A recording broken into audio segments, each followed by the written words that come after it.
الحمد لله على كل لقيمة وكل وجبة وكل نكهة كناكلوها وكنعقلو عليها.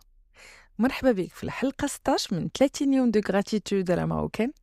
شكرا تشالنج. أنا اليوم بغيت نقول الحمد لله على الماكلة اللي فوق الطابلة ديالنا. ما كاينش اللي كيدفي القلب كتر من واحد الخبيزة سخونة واجدة وخارجة من الفران، ولا شي طويجين كيتشحر بشوية، ولا هذاك آخر طرف ديال المسمن اللي قدرتي تخطف من عند ولد عمك فاش كنتي صغير في الطبلة. الحمد لله على هذيك الماكله اللي كتجمعنا، على هذوك الاطباق اللي كتدفي لنا الروح قبل من المعده، وعلى كاع دوك التفاصيل الصغيره اللي كتزيد لينا في البركه. بعض المرات البركه كتكون غير في ديك الزلافه الصغيره ديال الحريره اللي مصايبه بواحد الموده وبواحد الحب وبزاف ديال الحب، ولا شي قهيوه كيجيبها لك شي واحد بحال هكا بلا ما تطلبها. هادوك الحوايج الصغار هما اللي كيفكرونا بان اي القيمه اللي كليناها راه نعمه من عند الله.